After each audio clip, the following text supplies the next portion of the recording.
The question at hand is, what do you do if you get stuck up against the wall in a self-defense situation? Now, a couple different things. I preach this all the time, and that is one thing: do not get in any street fights. Even if you win the fight, there's a huge chance like you're going to catch a case, or even if you win the fight, you end up breaking your hand, or you win the fight and you jack up your $800 shoes, whatever it is. It's just a no-win situation.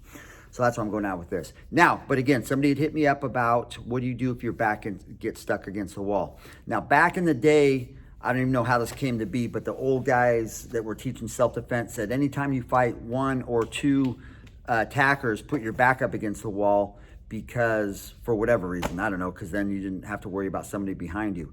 Now, that's completely false, incorrect, never do that. What you want to do is you want to be in an open area to be able to run, cut corners, move, get out of there as much as you can. Now, if you have a wall stuck behind you, even if the attacker doesn't know how to fight, you still have a better chance of the attacker taking you down or tackling you or trapping you, because that's one way he doesn't have to worry about you getting out of there.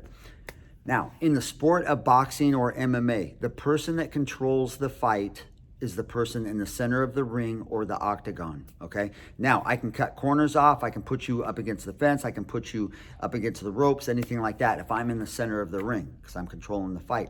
Now, that goes to show how incorrect that would be for self-defense. Do not put your back up against a wall, a car, a fence, any of that. Because if you get taken down, if you get tackled, then you're screwed, okay? So even if the guy doesn't know how to fight. So put yourself, if there's a parking lot, get in the middle of the parking lot right there, because you have options, and you want more options than you know what to do with. So in and of itself, I'm going to show a couple different things. But if JJ is up against this wall, so if JJ's up against this wall, whether I know how to fight or not, I only have to worry about him going right or left. But if he's in the center, then I have to worry about him going back, right, left, wherever he wants to go. But from here, even if I don't know how to fight like this, and it's here,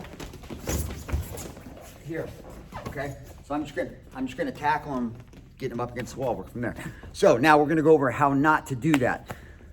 So in and of itself, for me to be able to punch or kick JJ, he's got to be in punching or kicking range. So even before I get there, he's going to circle out. He's not going to stay in a fighting stance. If you notice right there, he's more of an athletic stance, like a football player, a baseball player, or a basketball player. He can cut right or left. So before I get close enough to punch and or kick him, he's going to be gone.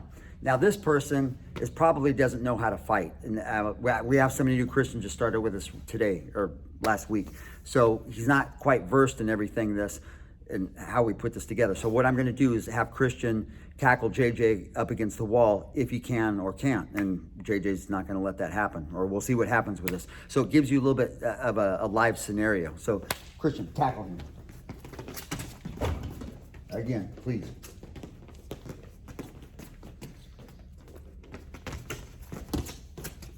But for real, tackle him, tackle him, tackle him, tackle him. Get him.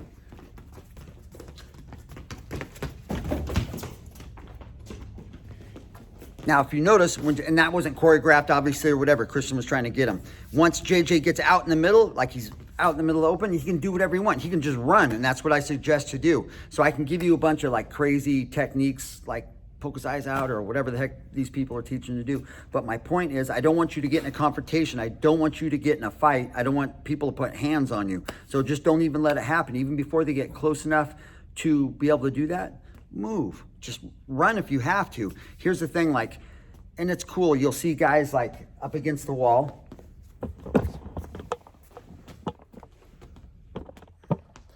You'll see videos, and I'm going to teach you techniques with videos like that of somebody already being here up against the wall. Okay, first of all, we must have been sleeping for somebody to actually let them walk up to you and put their hands around your throat, okay? So don't even let them get that close, okay? And you ladies, I'm going to do another video with you too, but anyway, make a bunch of noise, but don't let anybody ever walk up and put their hands up and then start to get out of a self-defense situation. Just leave, run. Like, even if you're a guy, whether you know how to fight or not, just run. It's not worth the problem of having to deal with it. So I could show you this crazy self-defense thing where he's going to arm lock me or headbutt me or something like that to get out of here.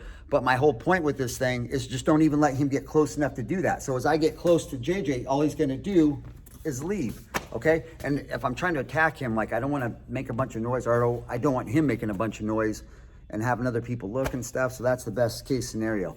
Now, the meat and potatoes of this, I will show you in other videos right after this, like arm bars, headlocks, chokes, all sorts of stuff, how to get into them and get out of self-defense situation. But in and of itself, I'm just trying to make it easy on you. Just leave, okay?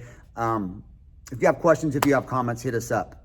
But for right now, if you didn't know, now you know. If you have questions, if you have comments, let us know. But for right now, if you didn't know, now you know.